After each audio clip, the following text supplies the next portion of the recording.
Hi, and welcome to our Ruby Heart live stream with Soul Level Astrologer Mark Borax. We are here on our final live stream for a couple months before we begin them again in September. And we have a beautiful topic today, Karmic Theatre. Well, it's not always beautiful. It can be beautiful at times, and it can also be a big shadowy shit show at other times. But it's Karmic Theatre, from spirit to soul and back again, one of Mark's favorite topics. And I have a couple of announcements before Mark will take it away.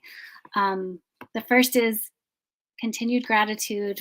More books are being sold. We're staying in there in the astrology new releases, and we're really grateful for all of your support. So thanks again for supporting the Ruby Heart of the Dragon, Sun Signs for Our Times.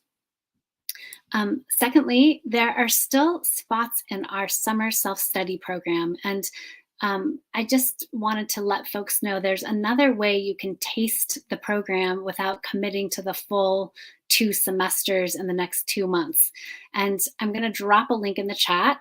And what it is it's basically one component of our level 1 course, which is about the 4 directions and how Mark sees the birth chart as sort of a medicine wheel, with the 4 directions anchoring that person's soul blueprint. So I will again put something in the chat for those of you that might be hesitant dropping into will be a 2-year program without having had any experience of Mark's teachings. This will be a really easy way to try out one part of level 1, and then you'll also receive a discount on the summer study program if you end up doing it. Let's see if I have anything else. I'm going to miss everybody. It's been really sweet to be doing these live streams, and we will begin again in the fall. Our tribal drumbeat program will also start in the fall. So I just want to plant that seed for those of you that may not be into a full astrology training program, but do love these classes and want to do more like in-depth work with Mark this year, but not necessarily through an astrology study program. So with that, I will turn it over to Mark to delve into Karmic Theatre, from spirit to soul and back again. Thank you, Marcella. Welcome, everybody, to the final Ruby Heart live stream broadcast of the current season. as Marcella said, we've really appreciated having you around and following along with my train of thought and the release of my book. For today's broadcast, I've decided to double the length of it. All the other broadcasts were 30 minutes, but this time I'm going to go 60 minutes because I needed more time to cover Karmic Theatre, from spirit to soul and back again. Karmic Theatre is an idea that I got from William Lonsdale, who later changed his name to Elias Lonsdale. And he's the wizard that I apprenticed to for 7 years. That narrative of my apprenticeship in the mountains of Santa Cruz under the 400-foot tall redwood trees in our little cottage where we birthed a mystery school, that forms the tale of my first book, 2012, Crossing the Bridge to the Future. I learned many, many, many things from William Lonsdale, who now calls himself Elias Lonsdale. So many things that it's been taking me more than 30 years to really sort it all out, what we learned, what I learned. And I took that idea of Karmic Theatre and I contributed to it. I collaborated with William on what Karmic Theatre is. And it's many things, but the basic idea of it is that when your parents were having sexual intercourse, they were psychically trolling. They were casting a fishing line into the pool of souls, the pool of human souls. Those of us who'd been here before in various bodies, in different ages on Earth as a human being, as the couple were making love, they were casting a line into the pool of souls, and whichever of those souls most resonated with the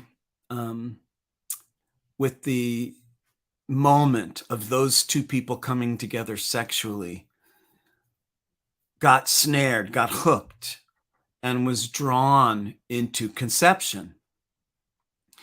And during conception, the new karmas of the current lifetime imprint the soul, wash over the soul while you're in the womb.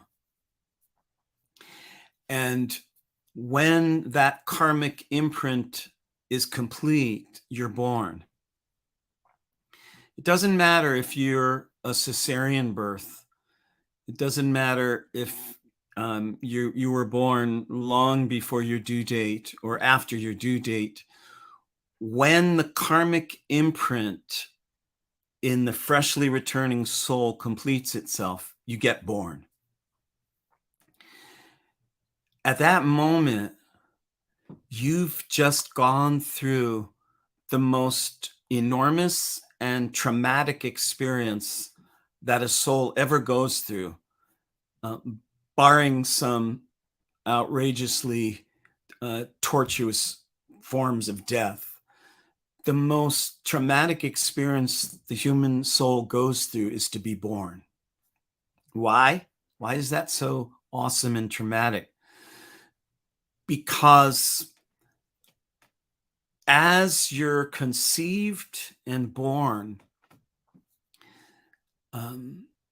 you're coming from a state where you were one with the whole universe, where you were one with all.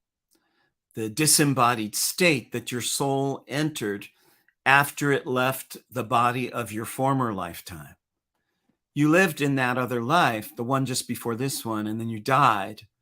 And your soul was released from that body into oneness with all things in spirit.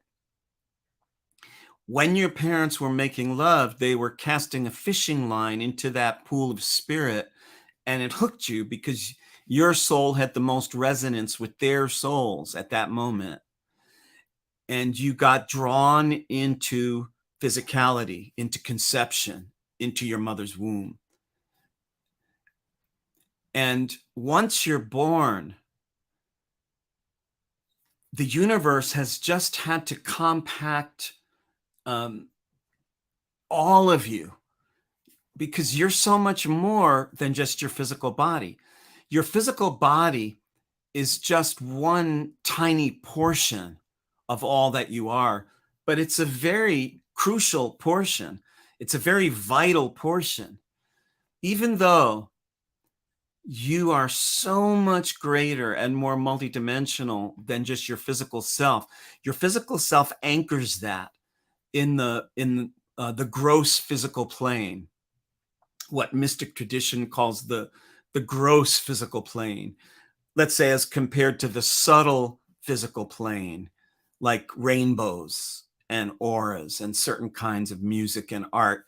They're bridging the gross physical plane of your body with the subtler dimensions. So when you get drawn into the gross physical plane of your mother's womb and then are born, everything that happens from that moment on until you die is an invitation to awaken.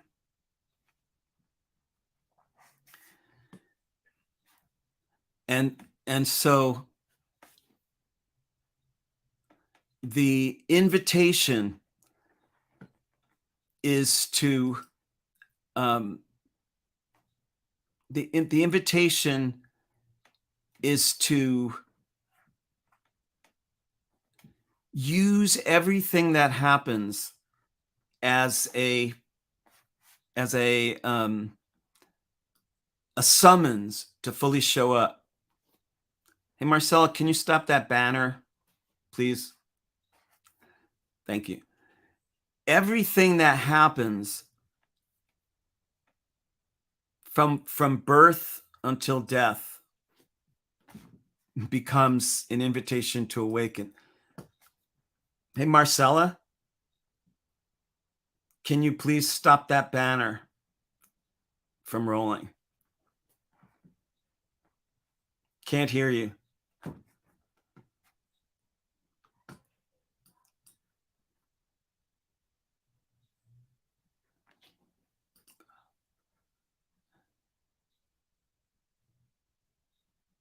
Thank you. And so everything that happens, like my need to ask Marcella to stop that banner from going across the screen, everything that happens between the moment that you're born and the moment you die is an invitation to awaken. Now, what do you awaken to? Many, many, many things. That your physical body is the anchor of the multi-channels that you exist on. Because you see, you're not just who you look like when you look in the mirror. You're also the lives that you used to inhabit. You're your past lives. And some of us have had many of them. You're also your ancestors. You are some version of your parents and your ancestors.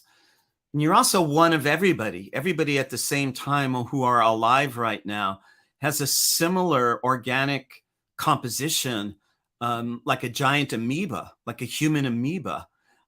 Much as you might not want to be organically linked to many individuals, you are, because you're human. And so when you awaken, when you meet everything that happens as an invitation to awaken, especially the things you really do not want to happen or have to have happened, when you meet the harshest, most challenging things in your life as an invitation to awaken, you gain awareness in the karmic theater, very similar to the kind of awareness an actress has when she's portraying a role on stage. In this case, the role is your name. My soul is portraying the role of Mark Jeffrey Borax, born October 2nd, 1954, in Midtown Manhattan, New York City,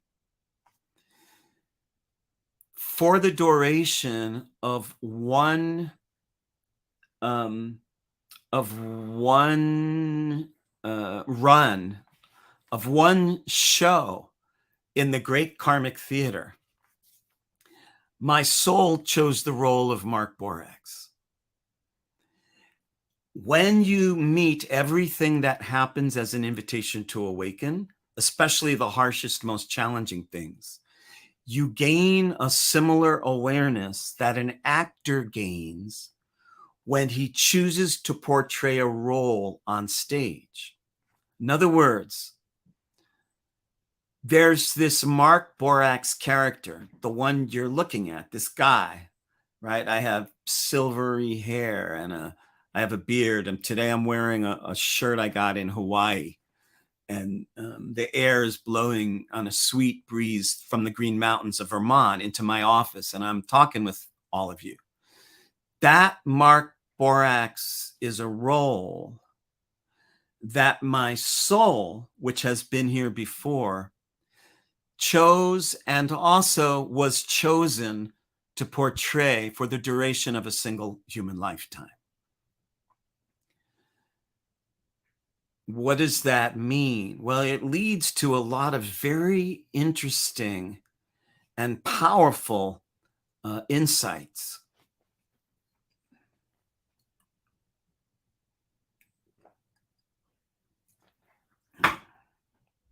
One insight is that even while you're identified with the role of your human nature, which is a really great thing, by the way, becoming identified with your humanness is a vital skill in the physical plane, especially at this time, at the crossroads of history right now. However, getting over-identified with your human role is a bit crazy. It's like Katharine Hepburn taking her makeup off and getting into her car and going to the supermarket, really believing that she's still Joan of Arc, forgetting that there ever was a Kate Hepburn. It's a bit insane. In other words, the great majority of people alive right now on Earth have a form of insanity. And this particular kind of insanity could be called over-identifying with the role that their soul is playing and forgetting or never even learning that they are so much more than just that role. This is a particular kind of insanity that is extremely dangerous. It's one of the most dangerous things of all in the world right now, is really thinking that you're a something, that you're a limited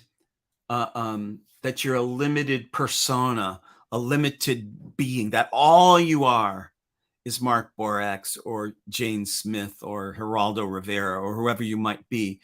The insanity is an insanity of proportion, where the part of you that's still an expanded spirit being, the part of you that is so much more, many, many, many more channels and dimensions than just, in my case, an astrologer, just a husband, just a father, just a man, just a Libra, just a New York born 68-year-old guy.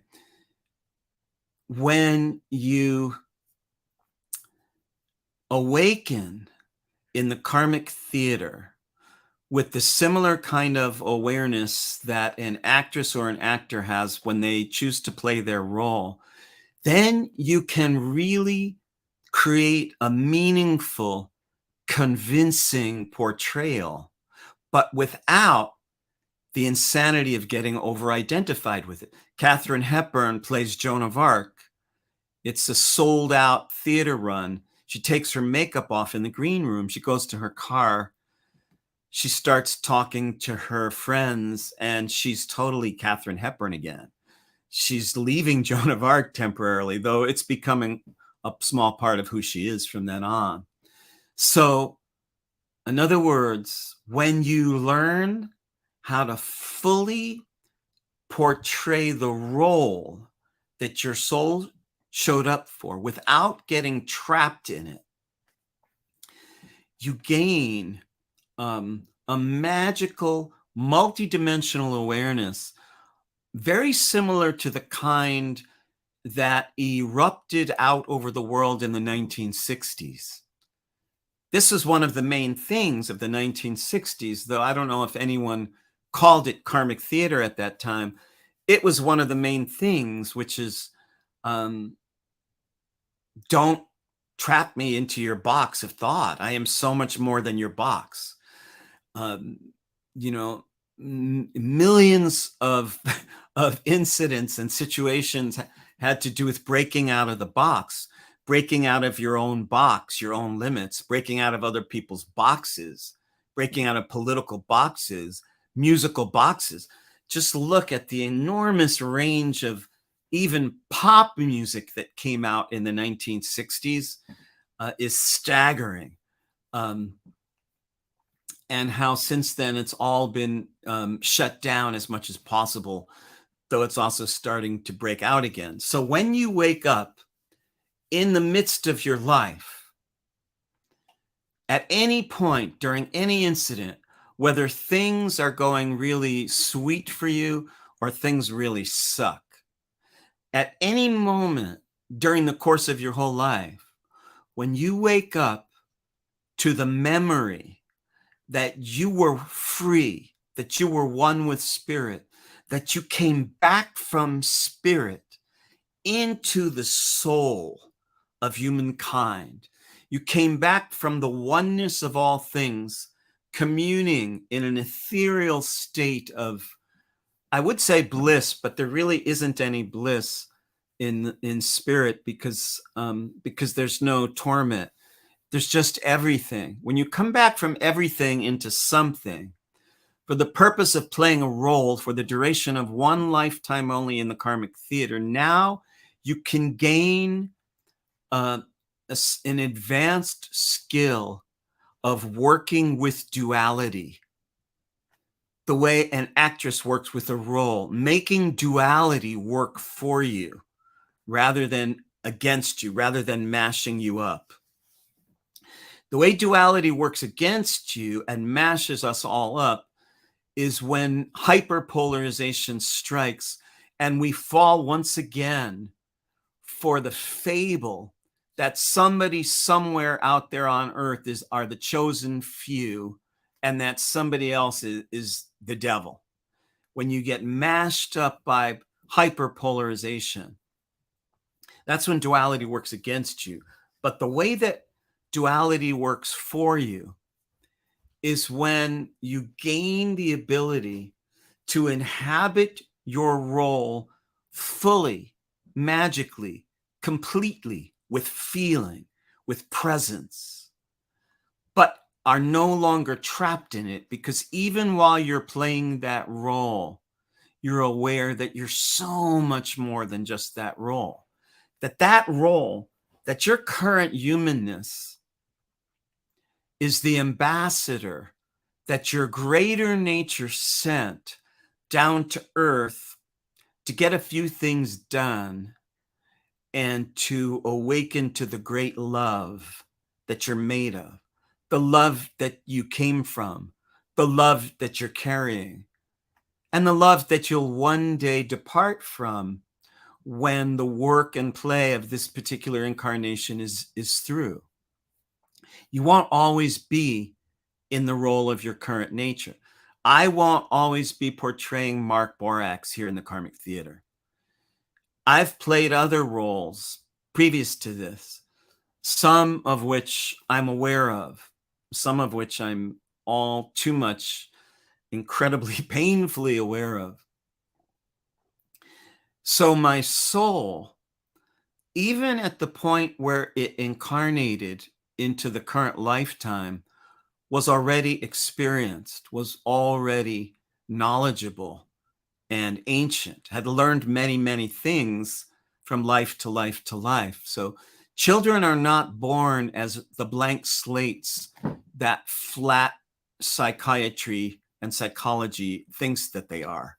Children are not blank slates. Your childhood is overshadowed and sometimes absolutely haunted by your previous lives, because that's the time when you're closest to all those earlier lives than you'll ever be again in this incarnation. And so childhood is overshadowed in many ways by past lives. But even though my soul has been here before many times, my body is brand new. And my soul has to use that body as a vessel in order to discover what life is like all over again at this time for me, and to use my humanness as an ambassador from the great realms of spirit into the largely confused and miserable, hapless period of modern humanity, which I have called previously the end of everything that never worked right in the first place. That's the current Karmic Theatre production that everyone alive is a part of in one way or another. It's called the end of everything that never worked right in the first place. It's not necessarily the end of everything. It might be the end of everything here on Earth. I don't know. But I do know the period we're currently in is the great Karmic Theatre comic drama, the black comedy of the end of everything that never worked right in the first place. Why did it never work right in the first place? Because it wasn't made of love. It was based on illusion. It was based on fear and bigotry and limitation, all the things we tried to bust out of in the 1960s revolution, many of which we did bust out of. And modern society is trying its damnedest to hook us back in to all those limitations that we once broke out of. When you awaken to the role that you're playing in the karmic theater, without jumping out of that role, when you realize that everything that happens to you is an invitation to awaken, and when you awaken, you gain a presence like a Tai Chi martial art. You gain a yoga. You gain a life yoga. You gain a karma yoga. Now you can use your humanness as this flexible vessel which draws in experience, because experience is the one thing unavailable in spirit. See, after you die and before you were born, you lack experience. Your soul returned to physicality in order to gain experience. That's what we have here. We have experience.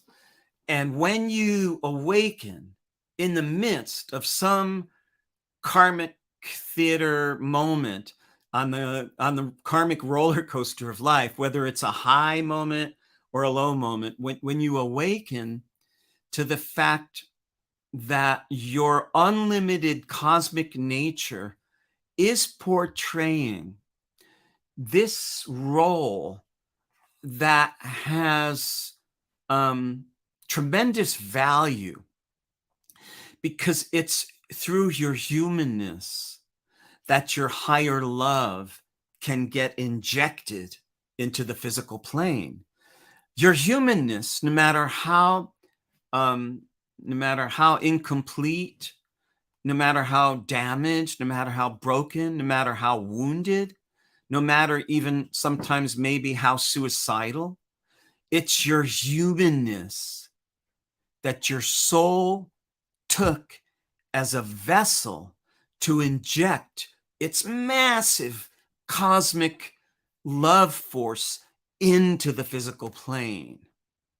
And in return for waking up in the karmic theater as a way to use your human identity as a vessel through which your greater identity and the higher spirit forces can stream through you, no matter how damaged or incomplete or wounded or confused you are, no matter how miserable you grow, you're an incomplete vessel that can channel a greater force. This does not require your perfection, because you're not going to ever be perfect. No human being has ever been perfect. But if you awaken in the karmic theater to portraying your role with the awareness that that's a sacred, that's a sacred identity, that's an offering in return for your soul's offering to come back into the body during a very confused period on planet Earth. What Earth gives you is a depth and wealth of experience. That's what Earth gives the soul in return for its choice to come back again. A depth and wealth of experience, not to trap you, not to gain an over-identified literalness with the strange craziness of our time and the strange craziness of you. So each of us has two strange crazinesses: the strange, bizarre craziness of our time on Earth, and the strange craziness of you. When none of that daunts you, but actually compels you to dig into your role, whether it's a comic moment or a lighthearted moment or a tragic moment or a deep anguish, it doesn't matter. You still have the choice to play that like an actor or actress plays their role, while realizing it's actually the greatest treasure on earth, that your soul chose to be human. That is not a punishment. That is not karmic payoff for sins you did in a past life. Being human is a tremendous treasure and blessing once you let it be. Until you let your humanness be the greatest treasure on earth, it won't feel that way. It may even feel to be opposite. But when you awaken in the midst of karmic theater, whether at the comic or high points of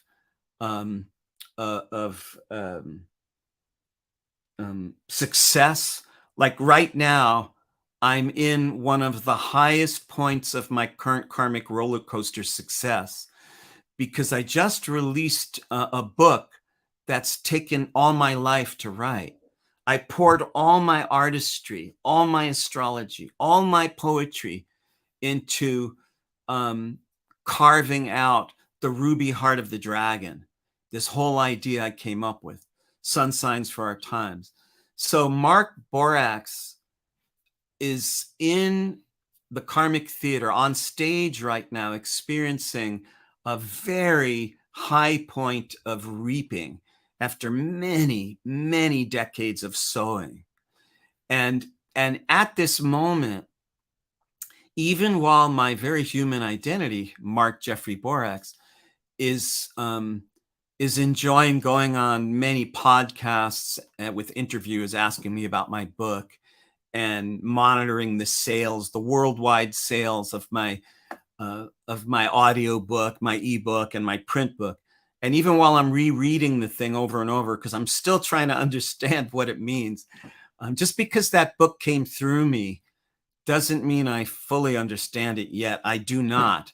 Um, I understand it more than anyone else on earth. I'm sure of that. But still, there's a lot more going on in that book on many dimensions that I'm just still trying to get to. Like any really great work of art, like Lord of the Rings or Hamlet or Sergeant Pepper's Lonely Hearts Club Band or Stevie Winwood's Traffic, like anything that's worth it. You got to go back again and again to glean the deep meaning of it. And greetings to you, Lucy Duffy from Ireland. I cannot tell you how excited I am to know that I have some viewers in Ireland right now. Ireland's one of my most favorite places. When you awaken to the tremendous power and freedom of choice you have to portray your very human nature many different ways and not get stuck in the role, but also not take the role for granted. Because I've talked so far a bit about the insanity that comes from most human beings, which is over identifying with their role. I am John Stuart Smith. I'm a Democrat. I drive a Democrat car. I make love to my girlfriend in a Democrat way. I eat Democrat breakfast. I am a school teacher. I do school teacher life.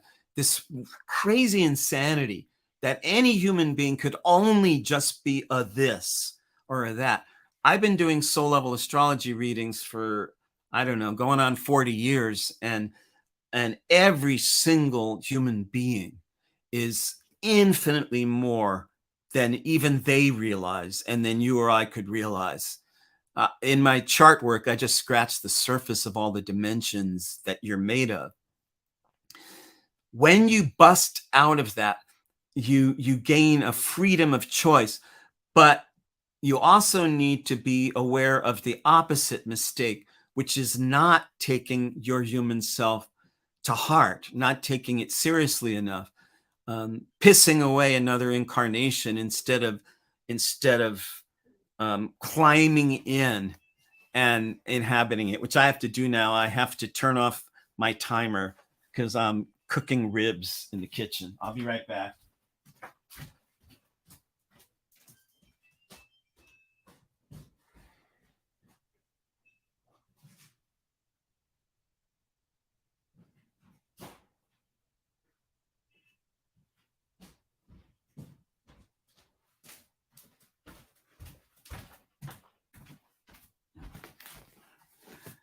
Okay. Yeah.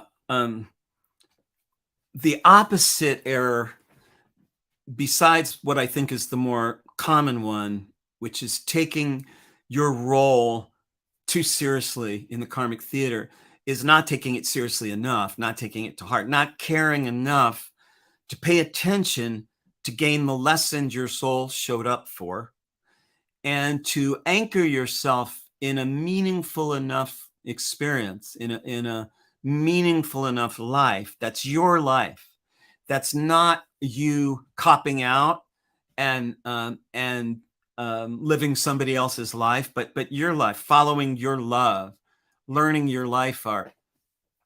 In between those two errors, the one of taking yourself too seriously, the other of not taking yourself seriously enough, is the sweet spot where there are a range of responses and experiences being offered to you for waking up in the karmic theater.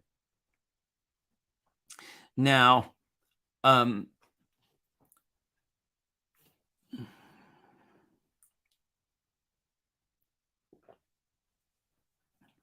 so when you gain the art of portraying this human self that your soul entered in the karmic theater for purposes of love and awakening, as you learn to use everything that happens as an invitation to awaken, especially the hard, dark things that happen, which often contain the most immense power to help you awaken,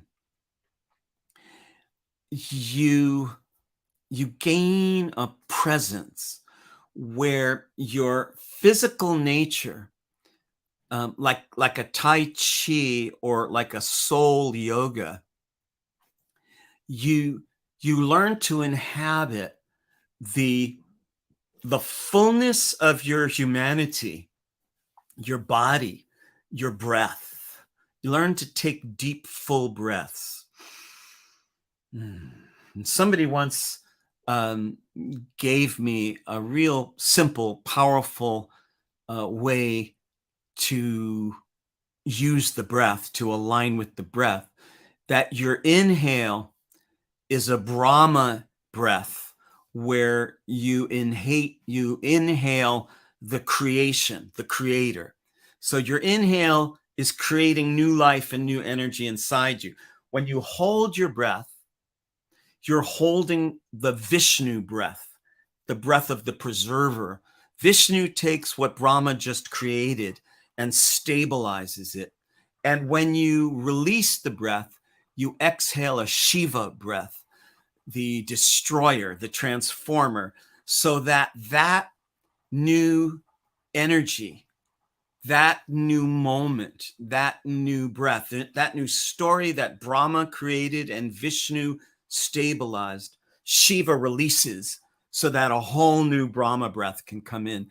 This is a way to use the tripart breath in a very simple, basic way with the Hindu triumvirate, in order to really tune in to your humanness as the summoning of enormous presence and vitality, even during a time where most people are checking out, where most people are departing. You can learn to arrive in your humanness, in your body, through the breath, to fully breathe into what's here for you at this moment, but be trapped and limited by none of it. This awakening in the Karmic Theatre is both improvisational, but also structured. Because like life itself, I think life is both improvisational and structured. The structure is that your soul has its own individualized past life history.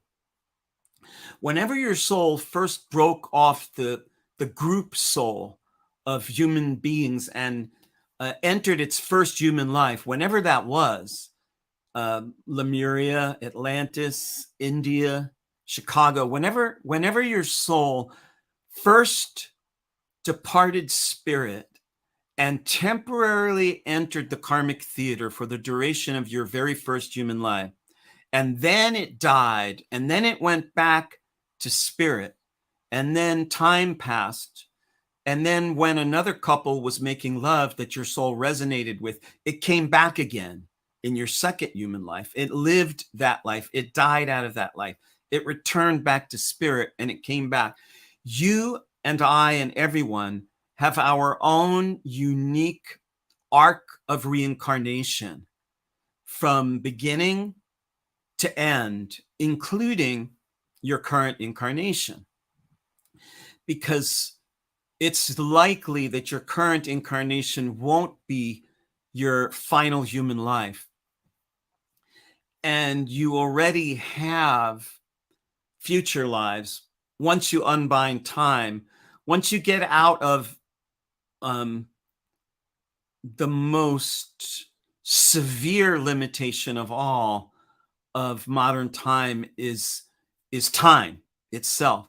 Once you break out of modern linear time as moving like a machine, like a computer, like a military marching band. Once you break out of this notion that time only originates in the past and goes to the present and the future, and it does it in machine-like increments, you'll realize that future lives also exist. If you believe in past lives, you have to then believe in future lives, because you are the future life of your past selves. You're the proof that they made it, you know. Similarly, you have future selves that you might not have gotten in touch with lately.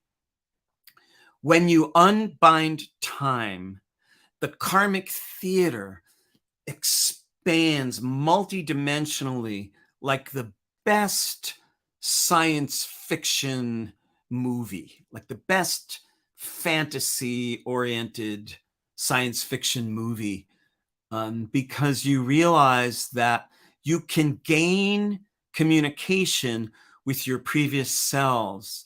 You can extract wisdom and meaning from your past selves. And also, what's usually getting in the way of you extracting all that information from your past selves is the wounds you've experienced or that you've perpetuated during your soul's journey. You have your own unique arc of reincarnation with its strengths and weaknesses. Many of the harshest experiences of the soul get reincarnated with each new body, or with most of your new bodies. And though we're rarely conscious of why we're carrying those wounds, because just think of when someone gets wounded in childhood, like especially some of the worst kinds of sexual violations and incest, it may take their whole life to heal from that. And in some ways, maybe they'll never heal from that. Well, it's the same, except exponentially, even in some ways more intense when you factor in reincarnation. Because if you got wounded or wounded someone in a past life, it takes a lot to heal yourself of that.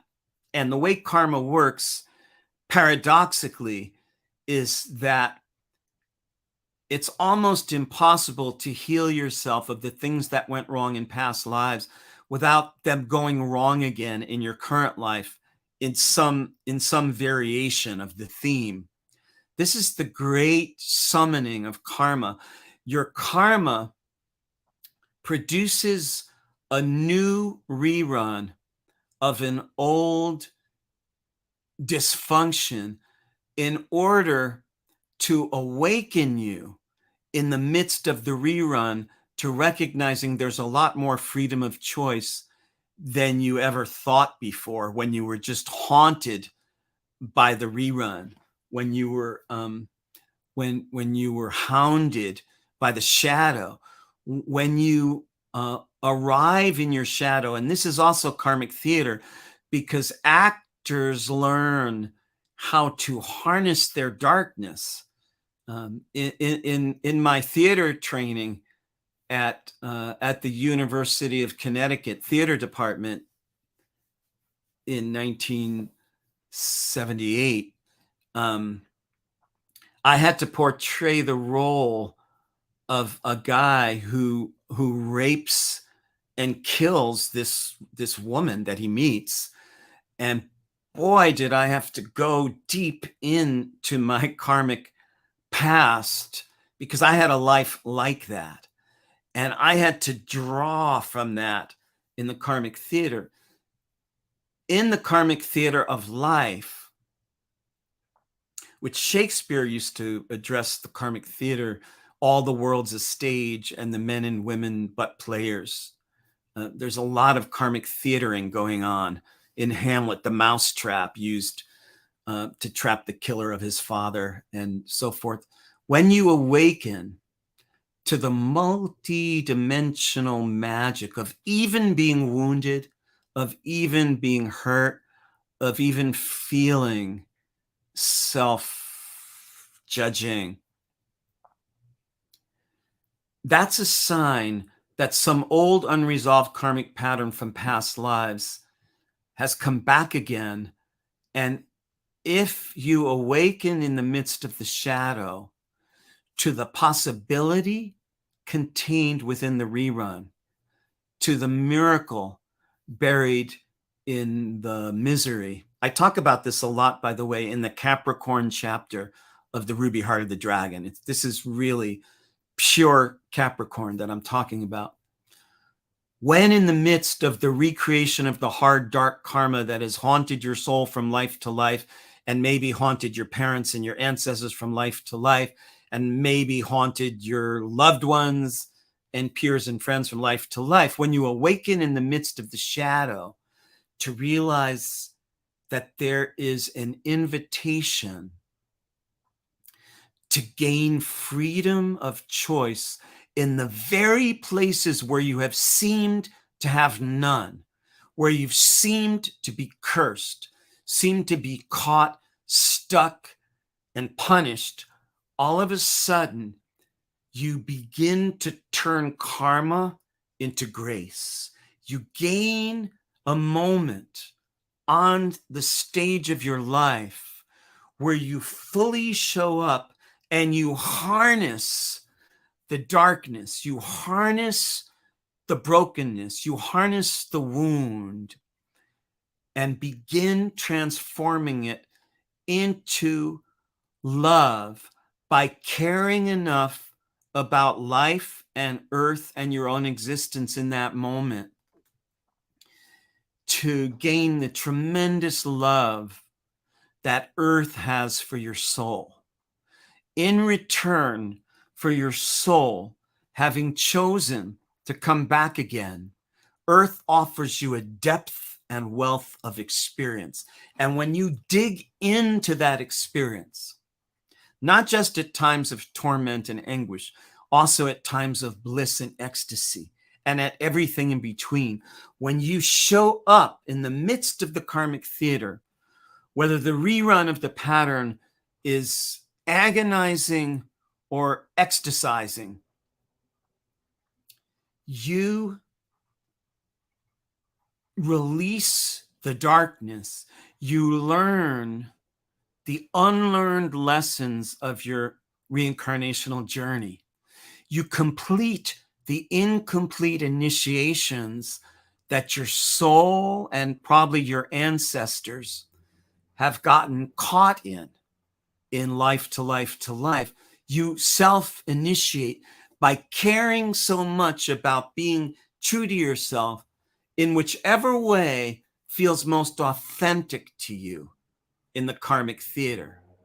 It doesn't matter if the way that feels most authentic to you at that moment in the karmic theater has to do with shadow or light, anger or compassion.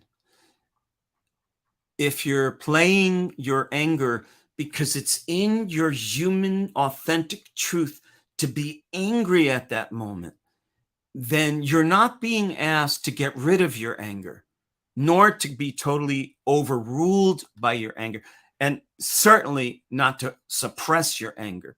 You're being asked to transmute that anger. One of the great benefits of anger is it draws your attention to violation of boundaries. Most anger I feel is your soul trying to gain the attention that some boundary has just been violated, maybe by you or another. And when you grant the right of your anger to teach you something, perhaps somebody stepped over your lines, maybe you stepped over your own lines, maybe you stepped over somebody else's lines, you begin transmuting karma to grace. You begin transforming anger into greater presence. You can gain that at light moments, lighthearted moments. Maybe you ate a pot brownie and you're watching Dead and Company on their final tour, or making love or dancing or swimming, whatever you're doing. Now you can gain the great art of karmic theater, of being truly present, but with many different ways of how to play that role, not getting caught in it, but caring enough about it to fully portray it. This is the art of karmic theater. The idea that everything that happens between birth and death is an invitation to awaken. And sometimes the harshest things that happen provoke the greatest invitation. And when you take up that invitation, the part of you that stayed in spirit realms, because when you were conceived and then born, not all of you was. Some part of you, your higher nature, stayed floating with spirit, with angels, swimming with angels, dancing with celestial dolphins of the sky. Your humanness was sent as an ambassador, but when you came down, not all of you came down. A large part of you remained unbound in spirit, in a state of bliss, witnessing all the movements of your human nature from the celestial balcony. Your higher nature is witnessing everything your human self is doing and saying to the gods, look what they're doing now. Look at that Mark Borax character. Oh my God, look what he's doing now. Has 1,000 reruns of self-negation and sexual dysfunction not served him in every incarnation in the karmic theater. Look at what crazy, fucked up enigma he's gotten caught in again. What an incredible Charlie Chaplin of the soul. What an amazing Buster Keaton. What an incredible Carol Burnett, Lucille Ball, all of us are. We keep falling for the folly of being human as if that's all there was and repeating the same mistakes. But your higher nature is witnessing every one of those strange meandering movements that your human soul has gotten stuck in on the karmic merry-go-round from life to life to life, and is never judging you, is never turning their back on you, is just sending you love and support and recognition, the way a really wise parent would send love and support and recognition to their dearly beloved child who keeps straying. Your higher nature is witnessing the part of you in the spotlight, on the stage in the karmic theater, the way a very caring parent is supporting and loving their straying child, no matter how many times that child strays. And that part of you is thanking your humanness for being the ambassador from the realm of love and truth and spirit to the realm of diversion, division, and multiplicity. Because down here on earth, the scene in the thick of the karmic theater is never going to resemble the oneness and perfection of the spirit lands we've come from. But that's okay, because Earth and humanity don't have to perfectly mirror the realms of soul and truth and perfection that we came from, because we're going back to those realms once we die. And even before we die, while we're still in our human body, in our human nature, we are not separate, exiled, and disenfranchised from those realms of spirit unless we think we are. Once we awaken to realize that even while you're in your stupidest, most ignorant and damaged and broken version of playing the earth game, you are so much more than that. You are whole. You are love. You are truth. You are everything, pretending to be something for a limited role in the karmic theater of life between birth, and death. Thank you for joining me. This has been Soul Level Astrologer Mark Borax with Karmic Theatre, from spirit to soul and back again. Buy my Ruby Heart book. We need to raise our numbers. Please write me a review. We've only gotten 6 reviews. Come on, guys. I need you to come through for me. I wrote this amazing book. It's going to change many people's lives. I want you to write a review for it. Thank you for joining us.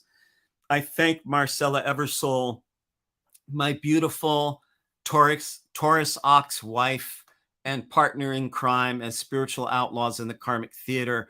This is my last Ruby Heart live stream for a while, but there's many ways you can find me. I've been doing podcast after podcast. If you sign up and join my free monthly email newsletter, the Cosmic Weather Report, go to markborax.com. You'll be able to figure out how to follow me and learn from me and set up readings with me. And if you live in Colorado, if you can get to Boulder or Denver in late August, I'm going to be doing a few book talks there and playing music. And it's been a pleasure to do these live streams. Take care, everyone. May your karma turn to grace.